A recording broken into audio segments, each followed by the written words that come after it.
A stunning example tonight of our government putting the interests of corporate America ahead of that of the American public. A new draft report from the Food and Drug Administration says the chemical known as BPA is not dangerous, despite dozens of studies that link BPA to various illnesses. And as Louise Schiavone now reports, products containing BPA are widely used throughout this country. From baby bottles to sippy cups to food can liners to water bottles hydrating the youngest athletes, consumers have been exposed to a root chemical called bisphenol A, or BPA, an artificial sex hormone used as a core building block in close to 7 billion pounds of plastic on the market today because of its strength and resiliency. This isn't a weak contaminant. This is a powerful contaminant, and it's striking right at the core of American public health. From the National Institutes of Health to independent scientists, researchers say BPA could be a factor in cancer, infertility, and behavioral disorders. But for now, the Food and Drug Administration is not ready to sound the alarm, telling Lou Dobbs tonight, quote, "At this time, FDA is not recommending that anyone discontinue using products that contain BPA while the agency continues its safety assessment process.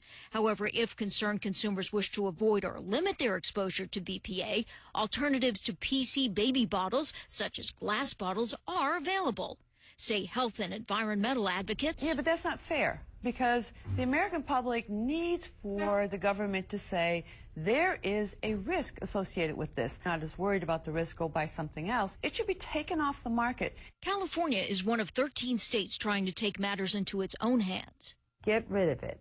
Let's not do more to jeopardize the potential healthy development of our babies and infants. State Senator Carol Midgen wants BPA out of all products for children 3 years of age and younger. Look, while the FDA believes for now that BPA migrates into human food at levels that are safe, industry is taking its cue from public concern, recalling bottles containing BPA and replacing some products without it. Lou? But the FDA had reported that there were issues with BPA previously. Well, what's going on here?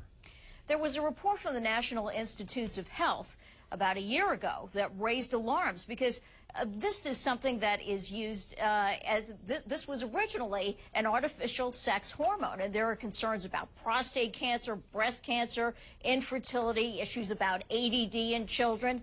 And the chemical industry, as you can imagine, is very concerned about these reports. So the FDA said, look, we're just going to review all of these reports. And today, I've had several exchanges with the FDA today, and they stand by their assertion that as long as they cannot demonstrate, in their view, that harmful levels of BPA migrate into the human body, they're not going to advise people to stop using products that contain these. So they would not err on the side of safety for the American consumer, is what they basically are saying. Well, all right. It's so amazing because they took down the entire tomato industry for several months, and they never had a single tomato, but they do have demonstrations of BPA in several plastic containers, concerns among parents, adults, and so on. Absolutely. All right, Louise Schiavone, thank you very much. Well, as Louise just reported, BPA is widely used in baby bottles, compact discs, and medical devices of all sorts. Scientists at the Centers for Disease Control detected BPA in 93% of the people they tested. That indicates, obviously, widespread exposure to BPA throughout our society. The National Institutes of Health warning that BPA could cause, quote, neural and behavioral effects in fetuses, infants, and children at current exposure levels. Where is the FDA? Canada has declared BPA to be, quote, are you ready, FDA? Quote, hazardous material, end quote. In spite of all of that, the FDA is standing by its decades-old approval of bottles that contain BPA as safe. The FDA cites 2 studies, both of them funded by, are you ready? Both of those studies funded by the plastics industry. Shocking. I bet that surprised you greatly.